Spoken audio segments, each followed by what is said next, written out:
I'm Hemant Mehta. And I'm Jessica Bluemke. And you're listening to the podcast for FriendlyAtheist.com. You can now listen to all of our episodes and see show notes at FriendlyAtheistPodcast.com. So I'm here today at the American Atheist Convention 2015 in Memphis with Jennifer Michael Hecht. Thank you so much for joining me today. Thanks for having me. So you're the author of a couple of books, and I would love to talk to you about them. Your newest one is called Stay. Yes. And it's about suicide. Yeah, the subtitle is A History of Suicide and the Arguments Against It. A history of suicide. That's such an interesting tact to take. Yes, and it was quite fascinating to find out how people's ideas about it changed over time. But this was always very much a secular argument against suicide. A secular argument, and how would that differ from like a religious argument? Obviously, there's the afterlife to consider, I suppose. Well, more a question of religious people in the... It was not always thus, but by the Middle Ages, Christianity was very against suicide. Mm-hmm. And so people who wanted to dissuade others from doing it could really just say, God doesn't want you to do it. Sure. Indeed, it was a worse crime than murder. It was understood as a worse sin than murder. Mm-hmm. So what inspired writing this book? Well, I lost two friends. Oh, I'm so sorry to hear that. We were not extremely close, but that's at this point, right? Sure. We'd all gotten our PhDs at Columbia in the 90s, and I in history of science is my field, and they in poetry, but I write poetry too. So that's how we knew each other. Mm-hmm. Yeah, after the first loss, I wrote a poem called The No Hemlock Rock, which is easy to find all over the web. Garrison Keillor reads it on the Writer's Almanac, and somebody made a video of it. And this poem was really a sort of the beginnings of the argument against suicide, and it just got such a meaningful response that I kept thinking about its argument, and then about a year and a half later, the friend of ours who had actually written the posthumous afterword to the first one's last book, she did it. And so it was in a kind of a real shock and dismay that I wrote a blog post on the Best American Poetry blog site where I often wrote, and it was really a kind of manifesto against suicide, very much from an atheist, skeptic viewpoint. And that went a little viral. Sure. And was actually, the Boston Globe picked it up and published it on the back of their ideas section one Sunday. And I got a lot of mail. I still do get a lot of mail from people saying that it helped them. And so that's when I really decided, all right, I've got to follow up on these ideas and check everything out.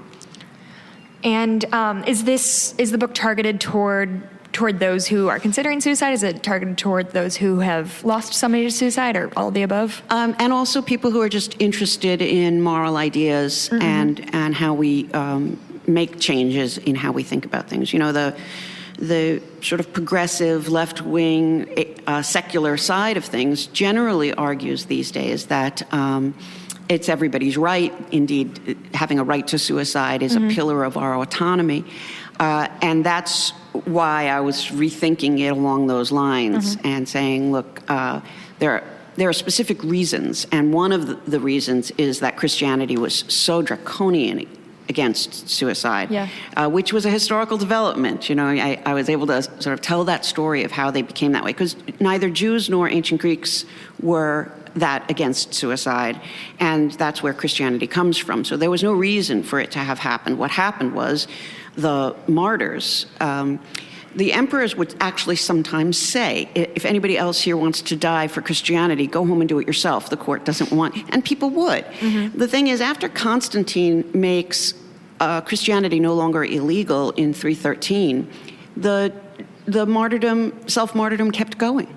And so the church was really hemorrhaging members. Instead of having these people defending the religion, they were actually losing people. And so they started to announce at different councils, starting around the 400s, 500s, that you'll be struck from the list of martyrs if your suicide was actually even in part because you wanted to die.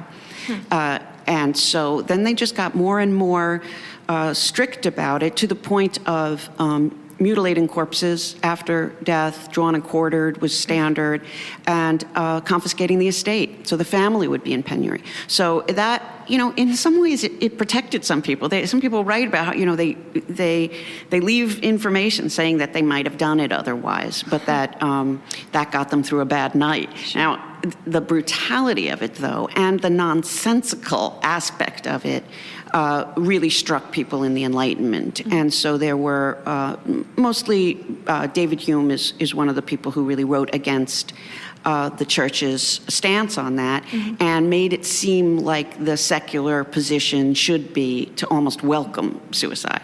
And they sort of misread the ancient texts, too, to see a lot more positive ideas about suicide than there really were. Yeah.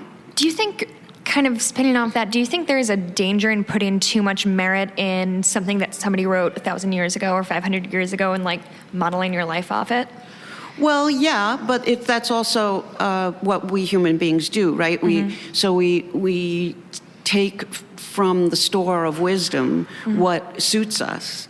But what's interesting is that, whatever political side you're on these days, red state, blue state, we tend to take the menu of positions of that, including their shoe styles, right? You're going to wear Birkenstocks if you believe this. Yeah. I mean, and so what, at least, my PhD's in the history of science, but I sort of think of myself as an intellectual historian because I follow ideas through history. And that's my job, to think about some of these things and to see what it's based on and whether it really holds up. And I came to believe that suicide is so harmful to other people, including fatally harmful. It's very contagious. It's very influential. So when one happens in a school, very often, it's not always, but very often, you'll see a spate of them. And that was sort of this initial notion that I say in the poem, when you poison yourself, you poison the well. If you shoot yourself, you crack the biodome. It's very harmful. And the other argument that I found through history as well is about respect for your future self. The idea that 10 years from now, you're going to know things you don't know now, and that, you don't have to have that much respect for him, but at least don't kill him. Try to realize that you have a future that you don't know about right now. And it's been remarkable talking to people about these things, and I certainly get backlash from people who just, they don't have anything particularly new to say. They just say they have a right to do it. And I certainly believe here's my test, is if there's any medical personnel or anyone in your family or any of your friends think that, okay, maybe it's time for you to go, you're in a different category. Sure. That needs to be adjudicated. Assisted suicide, yeah. That's different. There's no issue with that. It's not about sanctity of life. It's about recognizing a little bit that secularism in particular has created an idea where we each are supposed to make our own meaning and also judge our own life in terms of the pain that we have and the contribution that we're making. And that's a really crazy thing to say to people. Meaning has always come from community and culture. The fact that we thought it was God for a while there doesn't change that we've been doing this on our own the whole time. And when you start to think about how meaning and community function and how you sometimes have to trust the opinion of other people. If you know yourself that everyone who knows you would not want you to kill yourself, and you know that in other moods you'd be horrified, that should be enough to slow you down, to get you to wait the day or two that it very often takes. Yeah, absolutely. It's so interesting. So your other book is Doubt. Let's talk. Can you give me a kind of brief summary of? Sure. Doubt is a history of religious doubt and philosophical doubt all over the world throughout time. So the earliest really worked out doubt that I found was 600 BC, the ancient Carvaca in the Indus River Valley. They said, if there were if souls could exist without bodies, you could also have mangoes hanging in the sky without trees. Oh, interesting. But there aren't, and they don't. They said if the priests really believed what they were saying, they should just burn everyone's parents now and send them up to heaven. They really worked out a whole lot of philosophical ideas about, they said nature seems capable of reproducing itself and of novelty through whatever kind of accident, and that must be what's going on now. So that kind of says to me, maybe I'm misinterpreting, that religion or the belief in a creator or something was kind of the default for a very long time. Is that an accurate summation? I believe that, not only I believe, I can show that more people have not believed in God than have believed in God through history. So you take the millions of Confucians. Confucius' theory it's a social theory. It's about respect for people who have more power than you and generosity towards people who have less. And so you're talking about millions of people right there. Theravada Buddhism has no God. And then there are, of course, the religions that have gods or something that maybe has the same word, but is a very different thing from the Judeo-Christian God. So the truth is that when I wrote out, I said in the introduction, it's like learning to see a map upside down. It takes a minute to see it, but I tell the whole history of the world through the atheist side, through the doubter side. And that means that the periods that are often called moments of dissolution are actually our great times, right? Because that's when things get cosmopolitan and sophisticated, and some of the more entrenched beliefs are all breaking down. And that's a moment where science usually does very well, and there's usually some equality and a lot of secularism. So there's kind of inverse correlation between religiosity and, things developing, and civilization is the word I was looking for. Right, in a lot of ways, yeah. Interesting. I mean, is it hard when you go back and look at scientists or just people who have lived years ago, so like Galileo, for example, everybody knows the story that he was, persecuted by the church. Is it possible to know if he actually believed or didn't believe, or is it a little speculation and reading into what he said and what he wrote? With someone like Galileo, it takes some. He's not someone who's very forthcoming in that way because he's mostly a scientist, right? Sure. So he's not. But he did. The rumor has it he said it moves, meaning the Earth. But we do. Eventually they just put him under house arrest, but he was kind of an old man by then. It wasn't such a big, but he was definitely willing to speak up to a certain degree. What I found through history is, someone like Einstein. I had to comb through a lot of letters to find where he actually does say, because someone sort of asks him directly. He says, "No, of course I don't believe in a personal God." He's very clear about materialism. Darwin writes in the margins of his own notes, "You materialist, you," and makes it clear that he has that kind of a standpoint. But he was careful too, because that wasn't his main thing. But I found atheists at every moment of history. I did think going in, I knew a lot about it. I'd already been a historian for a long time when I decided to write it. So I'd always noticed the atheists, because I am one. And so I knew I had a story to tell. And it was amazing to find out how much more there was, and that there was no dark age where there are no atheists around. There are periods where you can't find many in Europe, but you can find a ton in the Muslim countries. In the golden age of Islam is an age of science and philosophy, and people sitting around a table making fun of the Quran, saying if this was God's book, the metaphors would be better. But can you tell, or is it difficult to tell whether there aren't a lot of atheists around or there aren't a lot of, quote, out atheists? Can you tell the difference, or does it matter? Well, you kind of can. People leave records of atheist clubs with all sorts of different names, free-thinking, libertine, but there's always a record that lets you know, for instance, which city in the world is the hotbed of atheism. You can find at least one city in any moment in time. It was Amsterdam for a while, it was Baghdad for a while, and of course Paris and London and New York. And Padua was the atheist town for a long time, and that's where you would go to university if that was the way you want to think. So, yeah, it's hidden because it's dangerous, but there's people who leave posthumous manuscripts saying that they never believed, and yeah, all over the world. Certainly in the East, it's a different kind of atheism, but there are people who say, I don't believe in karma, I don't believe in any of this magic stuff, right through history, yeah. Interesting.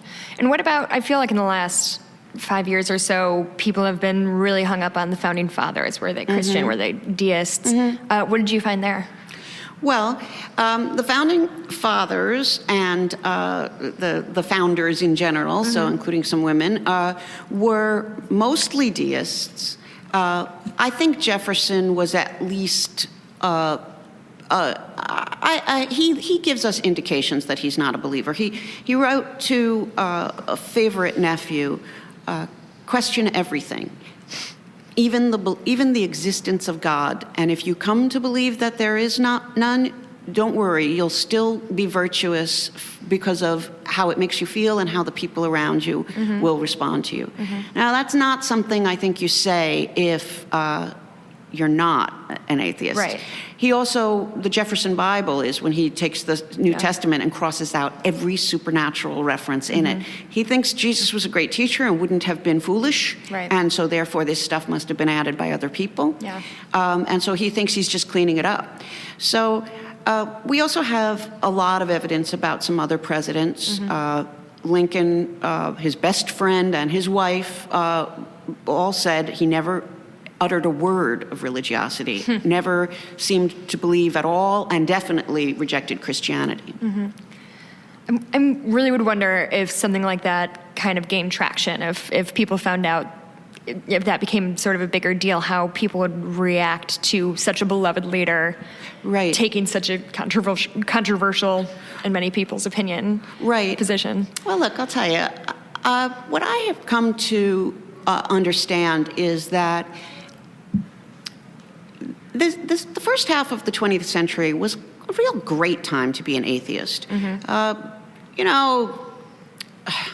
Edison is on in the New York Times saying, of course, there's no afterlife. I believe in proof. I believe in material things.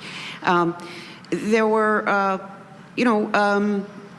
Elizabeth Cady Stanton, who really creates the feminist movement, gets kind of kicked out of it for being such an out loud and proud atheist. I think it's 1890, she comes out with the Woman's Bible, which she tried to get a whole bunch of people to contribute to, but she ends up writing most of it herself. And it's just a hilarious takedown of religion. And it's not just feminism, it's also just mocking supernaturalism.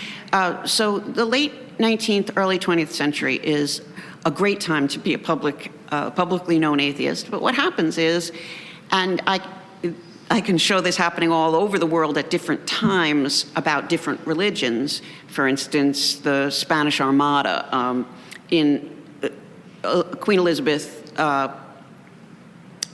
the First, she allowed a lot of tolerance towards Catholics until the Spanish Armada tries to take over England, in which case it becomes treasonous to be Catholic, right? Because you're on the... And that's really what happened in this country. The Cold War made it so being an atheist seemed like it was too close to being the Soviets. And that's when God went on all the money, and God went into the pledge in the 50s, specifically to counteract, to separate ourselves from... But look at it now. A lot of atheism had to go underground. We lost our history because we hadn't talked about it for a while. But now our most murderous tensions are with people who think of us as the secular ones. And they seem to us the religious fundamentalists. So that's a big part of the reason that there's such a sea change, that we're beginning to be more willing to be vocal about atheism again, and people are talking about it again. So a lot of things that I think if you don't know the history, it looks like, oh, those, the bad old days stretch all the way behind us, and we're at the razor's edge of modernity. And it's just not the case. We're just, in some ways, correcting for an understandable response that atheism was sort of on the wrong side in terms of the Cold War. Interesting. So as a historian yourself, how dangerous, I guess for lack of a better word, do you see somebody like David Bartman, that's his name? He's a Christian who goes back and has released books about like how the founding fathers are super religious and super Christian. And do you think that's a dangerous thing to be teaching people, to try to like apply your own lens to history? Well, sure, yeah. The difficulty is, we're talking about people who also owned slaves, So we're not following them wherever they went anyway. We're willing to give up some of their stuff. But there's also a way in which every generation thinks it's less devout than the generation before because they've stopped doing some of the things their parents made them do. But if you really knew everything your grandparents did, you'd blush. There's a lot of times where we go back and look and find much more freedom of thought at different periods. So do I think it's dangerous when people lie about history? Absolutely. But it's also... It's okay. Yes, it's very dangerous when people lie about history. The fact that this country is the kind of experiment it is such a huge, we get into such despair about trying to fix the world, and we do usually make big mistakes. On the other hand, this country was an idealist experiment, and we're still here. The idea of a republic this large, nobody thought you could do it. They thought, Athens size, you could have a democracy, but any larger. And even a lot of the Enlightenment figures thought a country this large would have to be maybe a constitutional monarchy. But yeah, we certainly have to remember what kind of a place this was. But it's also true that there are, we all know the Pew research in, I think, 2012 that showed that people who say none about their religion are the largest growing segment. So, it's tricky to judge this country because we're so diametrically opposed, and yet even if our side loses an election, we think of, oh, this country's so bad. Well, it's, still the 49.5%, but we, Yeah, it's very interesting. I had a question, and I completely forgot about it. So you have the book Doubt, you have Stay. You've written other books, correct? Yeah. My PhD thesis turned into a book called The End of the Soul, Scientific Modernity, Atheism, and Anthropology. And it was about a bunch of late 19th century French anthropologists, men and women, who decided to prove to the Catholic Church that the soul doesn't exist by dissecting each other's brains after death. And indeed, they were going on, a guy named Paul Broca found the first relationship between brain morphology and personality or traits or abilities. It's still called Broca's aphasia if you have a lesion on the third left frontal circumvolution of the brain. Should we start? Yeah, no, it's fine. We'll hopefully there we go. So it's still called Broca's aphasia if there's a problem with the third left frontal circumvolution of the brain. And so these people decided to sort of invent anthropology on the basis of that, and on the basis of a woman named Clémence Royer translated Darwin's Origin of the Species into French. And that's how the French got it. And she wrote a huge foreword to the book saying this proves atheism. So the French got a version of Darwinism that was different than anybody else. It was loud atheism. And so atheists, who, by the way, had been living under the Third Republic, that is, they'd been living under the Third Emperor, Third Empire, which was Napoleon III's empire. And I'm going to say that again. You can. Yeah. So they're living under Napoleon III's empire for most of their lives. They grow old under it, and they can't speak their minds, and they're fired from jobs when they do. And then the Third Republic is established. It stays very conservative for the first years, and then it opens up and really becomes a democracy that is secular. Yeah. And so suddenly they can speak. So it's this older set of people who, and Broca does the first 2 autopsies, and then he dies, and they autopsy him. He is the third autopsy. So, and men and women from all over France wrote in their pledges to the Society of Mutual Autopsy, which is what they called themselves, and told why they were doing it, why they were so angry at the church, and why they didn't believe. So it was an exciting and fun project. But that's also where I realized that we had a desperate need for a history of atheism, because I was looking for one to help me provide context, and everything I found was just too polemic. Either people saying there's never really been any atheists, or the atheists clipping quotes a little bit to make it look like people were definitely atheists when in fact they were something a little bit more foggy. So I just wanted to tell the truth. And but it really was an incredible project. I met through history so many men and women who were able to stand up for themselves and who liked life better without a deity. She said, this is freedom, and this allows me to understand what human beings are in a way that's so much deeper and richer, and also allows me to realize that, I'm the one who phrases it this way, but that if God didn't make morality, and he didn't, then we did. And I'm very impressed. And many other people have been as well, that human beings came up with the idea of being good in this certain way, and that we try. Yeah. We fail, but we try. When people say, there's never been a real atheist or things like that, do you think that's disrespectful or naive, or what do you think about that? Well, I think it is disrespectful and it is naive. There's also just a lot of foolishness out there, so you could be convinced of that without. It's a situation where certainly after someone dies, you can say they believed. There was a huge movement in Europe against priests lying about deathbed conversions, and the family saying he never did convert. We were there the whole time. He believed in materialism to the end. Darwin, they said, famously, Darwin had his deathbed conversion, which is not based on any fact, right?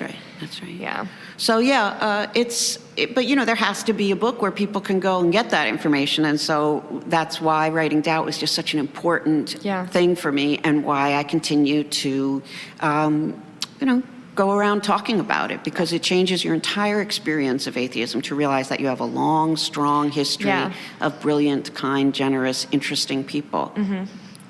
Okay, great. Well, that's about our time.